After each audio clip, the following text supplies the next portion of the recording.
O Senhor esteja convosco.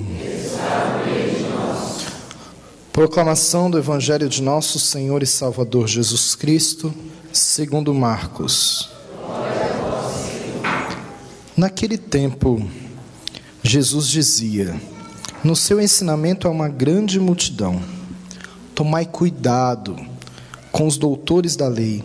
Eles gostam de andar com roupas vistosas, de ser cumprimentados nas praças públicas.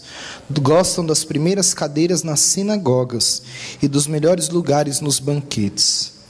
Eles devoram as casas das viúvas, fingindo fazer longas orações. Por isso, eles receberão a pior condenação. Jesus estava sentado no templo, diante do cofre das esmolas, e observava como a multidão depositava suas moedas no cofre. Muitos ricos depositavam grandes quantias. Então chegou uma pobre viúva que deu 2 pequenas moedas, que não valiam quase nada.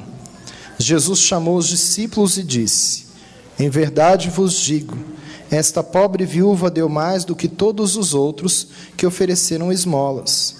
Todos deram do que tinham de sobra, enquanto ela, na sua pobreza, ofereceu tudo aquilo que possuía para viver. Palavra da salvação. Que as palavras do Santo Evangelho perdoem os nossos pecados. Podemos nos assentar, por favor.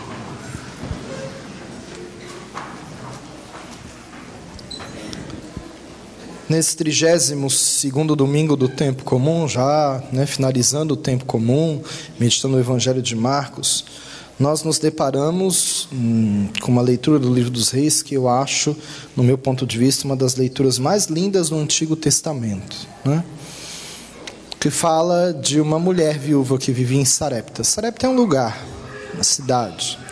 Vivia ela e o seu filho.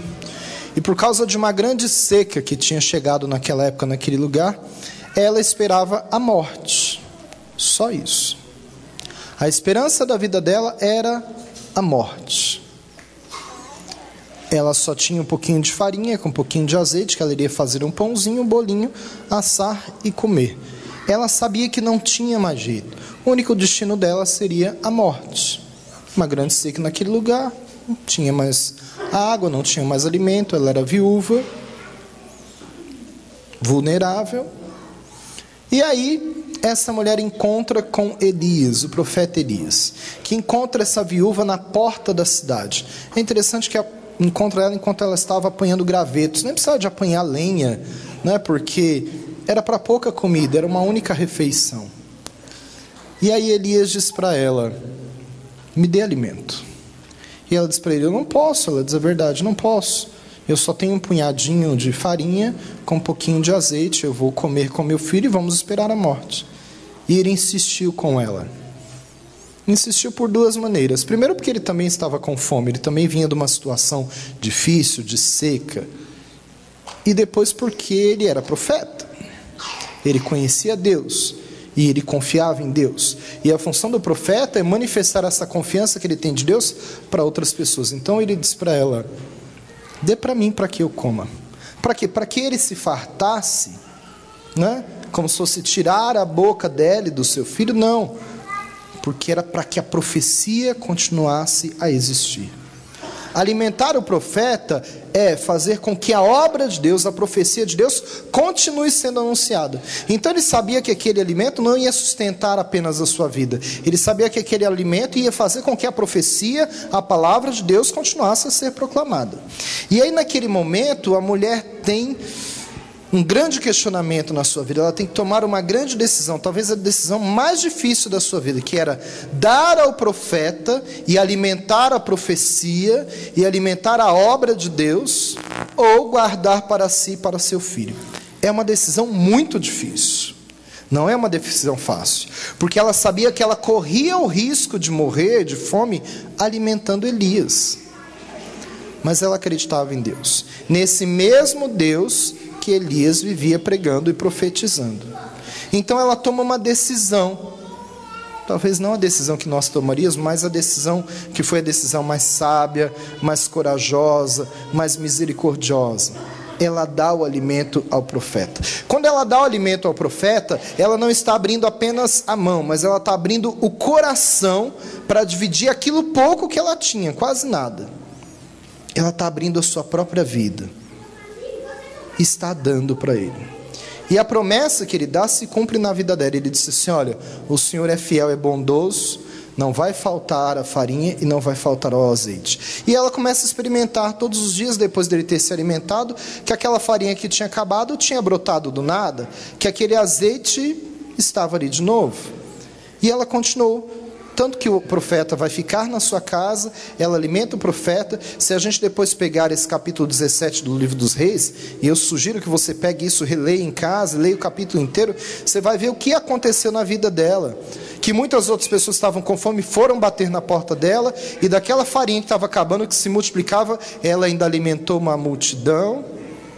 Depois um dia o seu filho morreu, ela clamou o profeta clamou a Deus, e o filho retomou a vida. Por quê? Porque ela apostou na hora certa, no lugar certo. Ela confiou em Deus. Ela foi hospitaleira. Ela recebeu Elias não apenas na sua casa, mas em sua vida, no seu coração. Ela abriu o seu coração para a profecia, mas não para que ela se alimentasse apenas da profecia, mas que ela pudesse também alimentar a profecia, alimentar o profeta, para que muitos outros pudessem experimentar essa graça que ela tinha experimentado. Então hoje é um dia de nós nos perguntarmos: nós somos hospitaleiros? Nós gostamos de receber as pessoas? Ela recebeu Elias. Depois, nós temos prazer em dividir o pão. Ela teve prazer, mesmo sendo uma dificuldade, ela teve coragem e prazer em dividir com Elias e não parou por ali. Depois ela dividiu com outras pessoas que estavam com fome.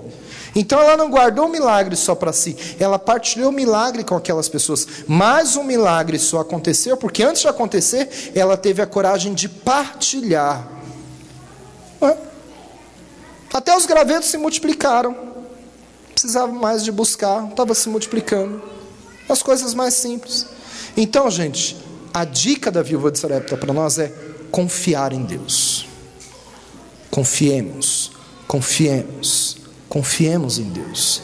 Ele é Deus e Ele cumpre as suas promessas. Deus foi fiel à promessa e Ele continua sendo fiel à sua promessa para ela e para nós.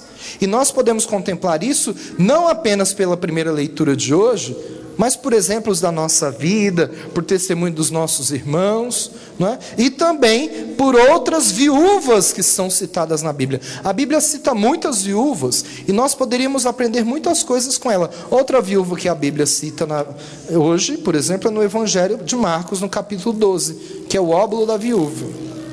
Aquela viúva da oferta pequena, mas que recebeu um grande elogio de Jesus.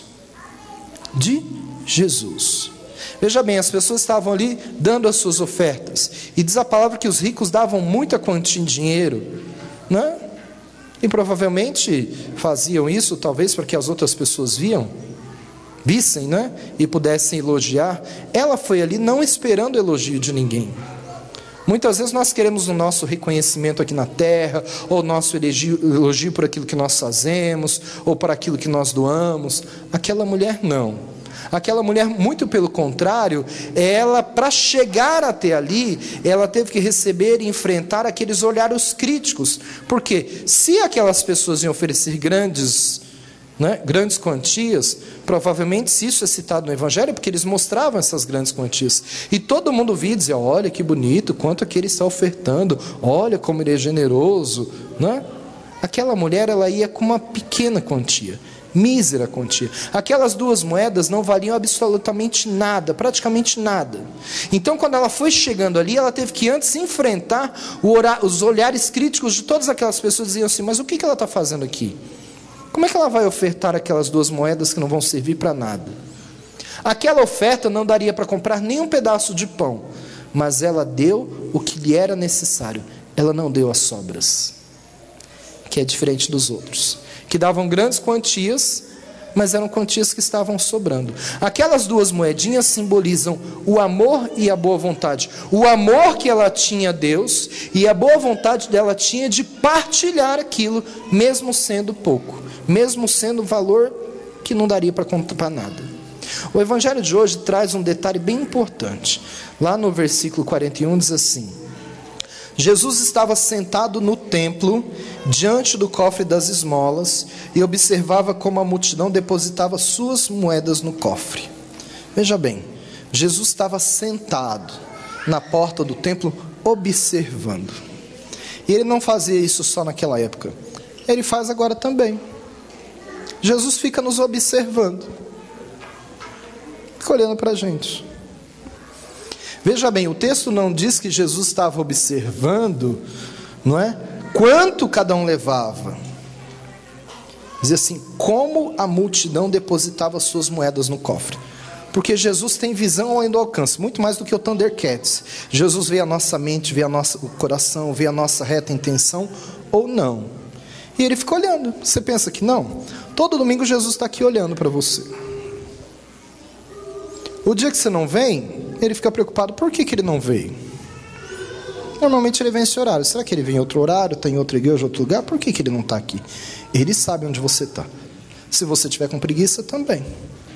Porque nós fazemos isso com os outros. Se nós marcamos um compromisso com alguém e aquela pessoa não vem, o que nós fazemos? Nós ficamos chateados com aquilo. Imagine se no dia do seu casamento, o noivo ou a noiva não aparecesse. Você vai ficar revoltado com aquilo, porque ele tinha marcado aquele compromisso especial com você. Não é? Imagine se lá no dia do seu casamento, no dia da primeira comunhão do seu filho, o padre não aparecesse. Você ia ficar ou bravo com ele ou preocupado, pensando que tinha acontecido alguma coisa. Depende do espírito de cada um. Nós normalmente temos essa, né, tensão já e essa presunção de já julgar o que aconteceu com o outro até antes de saber. E aí nós damos o direito, diz a palavra, que nós seremos julgados da mesma forma que nós julgamos, não é? Se nós nos damos o direito de ficar chateado quando a pessoa marca um compromisso e não vem, nós estamos falando para Jesus, me julgue assim também, quando eu não venho. Então a hora que você não vem, Jesus fica pensando, mas por que ele não veio? Eu estou aqui observando, e aquele lugar está vazio. E não é um lugar físico, não. E ele sabe se você não veio por preguiça, ou se você vem em outro horário. Ele sabe, né? As procissões que nós fazemos, né? A procissão de entrada, quando sai de lá da porta e vem até aqui, é a procissão do povo que sai lá da escravidão do Egito e vem em busca da terra prometida, né? As caminhadas que nós fazemos na igreja, quando nós saímos do lugar e nós viemos aqui trazer as nossas ofertas, é a mesma procissão do povo que sai da escravidão do Egito e vem em busca da terra prometida. Quando a gente sai para a comunhão, da mesma forma, a gente sai do nosso lugar e vem caminhando como aquele povo que caminhou 40 anos pelo deserto em busca da terra prometida. Mas muitas vezes nós não caminhamos. Muitas vezes nós estamos grudados, parece que passou super bonder no banco. E muitas vezes não é porque nós não temos, por exemplo, na oferta o que ofertar. É porque nós temos preguiça. Muitas vezes nós dizemos para o outro, leva você. Vai lá você, mulher, leva tudo. E o marido fica sentado no banco. Você não tem pernas? Você não anda com as pernas na tua mulher. Toma vergonha na tua cara. Porque a salvação não vai vir só para ela, vai vir para você também. E para algumas coisas você vai na frente dela correndo. Mas para algumas coisas parece que a gente congela. Porque a gente não percebe que é um gesto litúrgico importante da gente sair do nosso lugar e vir aqui na frente. Na hora da comunhão, quando nós não viemos, o Senhor fica nos observando. E Ele fica vendo, se aquela pessoa não pode comungar, e aquela pessoa está fazendo uma comunhão espiritual, o Senhor está extremamente feliz com ela e está alimentando ela da mesma forma da pessoa que vem aqui. Aquela pessoa que não vem, porque não se confessa há tanto tempo, há tantos anos, vai passando o Natal, Quaresma, Advento, nós vamos ter plantão de confissão aqui no Advento esse ano de novo, não é? E Jesus fica olhando e fica dizendo assim, mas por que ele não vem? Por que ele não se confessa? Por que ele não se arrepende? E eu marquei esse horário com ele. Quando nós marcamos e nos comprometemos com o Senhor numa oração, e nós não fazemos oração, Jesus está lá na hora, dizendo, bem, eu estou aqui, ele marcou comigo, por que ele não vai fazer? Nós temos o direito, e nós nos achamos direito, de nos decepcionar com as pessoas, mas nós não percebemos que muitas e muitas vezes nós fazemos com que o Senhor se decepcione conosco. Por quê? Porque nós não arredamos o pé de onde nós estamos. E o Senhor fica olhando dizendo assim, mas por que eu coloquei no coração? Por isso que eu estou motivando esse ano, né, as pessoas que estão no meio do povo, para ver que o Senhor fica soprando no coração de vocês, né? Eu quero que você proclame a palavra, porque é um grande dom você estar aqui, emprestar a sua boca, para que a palavra de Deus seja proclamada. Isso ajuda as outras pessoas que veem uma pessoa diferente e prestam mais atenção na palavra, e normalmente as pessoas leem muito bem. E aí o Senhor fica soprando no nosso coração, mas parece que o Senhor vai colocando aquele fogo no nosso coração, mas parece que o diabo amarra a nossa perna. E a gente fica ali, ai meu Deus. E aí o outro que é muito ansioso, às vezes um agente pastoral não aguenta esperar. E por isso eu tenho motivado isso. Quer dizer, o Senhor fez com que aquela palavra fosse proclamada por vocês, para que vocês escutassem, para que nós escutássemos, de uma forma diferente. Quando nós viemos na igreja, nós viemos com o coração fechado, que não consegue perdoar, um coração amargurado, o Senhor fala assim, mas por que ele não abre o coração? Eu estou aqui com a graça na mão, mas ele não abre o coração, eu estou batendo na porta, ele não deixa aquela graça entrar na sua vida. Por quê? Por quê? Muitas vezes nós viemos na igreja com as mãos estendidas para pedir, mas nunca com as mãos estendidas para dar nada. E não é porque nós não temos, é porque muitas vezes nós estamos como aquelas pessoas que estavam ali, que querem dar apenas para receber elogios, ou que nem querem dar, porque se acostumou a serem pedintes, só pedem, mas a mão que está estendida para pedir, nunca esteve estendida para dar nada. A oferta daquela viúva, gente, foi a mais importante. A mais importante, era de menor valor, mas foi a mais importante. E hoje, qual vai ser a oferta mais importante aqui? Só Jesus vai saber. Porque quando você sai do seu lugar e vier até aqui, Jesus vai ver com que intenção você vem, com que coração você vem, o que você traz na sua mente, o que você traz no seu interior, como você chega aqui na frente. E você pode se levantar daí e caminhar até aqui.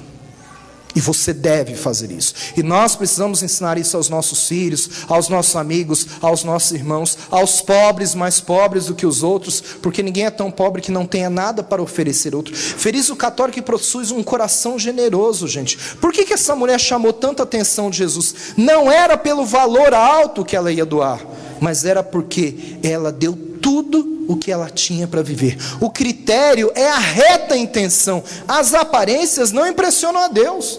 As aparências podem impressionar as outras pessoas, a Deus não. O que mais vale não é o quanto, mas é como. Como você sai do seu lugar e como você tem disposição de vir até aqui na frente. Ou você muitas vezes nem tem essa disposição, porque muitas vezes acha que não é necessário, que não precisa. A viúva naquela sociedade, ela era a pessoa mais indefesa e mais excluída lá no tempo de Jesus. Mas mesmo sendo mais indefesa, mais vulnerável, mais excluída, ela pegou do mínimo que ela tinha, que era o tudo, e ela fez questão de ir lá e cumprir a parte dela, sem se preocupar com os outros que estavam olhando, sem se preocupar com a crítica dos outros. Ela queria entregar a sua vida a Deus. Você se preocupa, por exemplo, com a manutenção da igreja? Não é? Como tem sido a sua coleta na hora da missa? Você entrega a sua vida no altar do Senhor? Ou não? Porque muitas vezes parece que nem está falando conosco, nem está acontecendo conosco, não é? Então lembre-se de uma coisa, o Senhor está nos observando. Ele não está observando a quantia, mas Ele está observando a intenção do seu coração. Ele está olhando para você, observando de que forma você tem se aberto para dar e para receber a graça que Ele tem a revelar para você. Eu tenho observado nesses anos que, por exemplo, na hora do ofertório, muitas pessoas ficam sentadas. Na hora da comunhão, muitas pessoas ficam sentadas. Mas na hora de pedir alguma coisa, está todo mundo com as mãos estendidas para pedir. Nós sempre pedimos alguma coisa a Deus. Só que muitas vezes aquela mão estendida nunca esteve estendida para doar nada a ninguém. É a mesma mão. Eu queria te ajudar hoje a não passar por aquilo. Então hoje eu preparei umas moedinhas, como as moedinhas lá do óbolo da viúva. Uma vai ficar aqui e outra vai ficar lá na ponta. Antes de você vir para a coleta, mesmo que você tenha trago a sua oferta, você vai pegar uma moedinha dessa. Sabe por quê? Porque muitas pessoas não se preparam para isso na missa, então ficariam com vergonha de fazer isso. Então, se todos pegam, você pode ajudar o seu irmão que não tem nada a oferecer. E você vai pegar essa moedinha, que são moedas sem valores, e você vai entregar junto com a sua oferta, ou se não trouxe a sua oferta, só essa daqui, mas você vai sair do seu lugar. Você vai sair do seu comodismo e vai entregar aqui com o mesmo coração que aquela mulher entregou. Aquela mulher que não tinha nada a oferecer. Aquela mulher que era uma viúva excluída da sociedade, mas ela queria se entregar a Deus. Ela teve a disposição de sair do seu lugar, ir ao encontro de Jesus. Muitas vezes nós ficamos parados no nosso lugar, esperando que Jesus venha ao nosso encontro. Eu dizia isso há uns domingos atrás, né? Quando Jesus curou aquele cego, Jesus parou, ele gritou: Jesus, tem de piedade de mim? Aí Jesus parou e não foi lá pegar ele no colo. Jesus falou: manda ele vir, vem aqui. Aí falaram: ele está chamando. O cego, sem enxergar, levantou, deu um pulo, largou a capa e foi até Jesus. Muitas vezes nós viemos até a igreja, nós dizemos: Senhor, tem de compaixão comigo. E o Senhor fala: vem até aqui. E aí nós ficamos sentados. Parecemos um poste. A gente não se mexe. Nós somos como o defunto na missa de sétimo dia. Nós estamos de corpo presente, mas a nossa mente, o nosso coração, a nossa intenção, o nosso espírito está vagando por aí.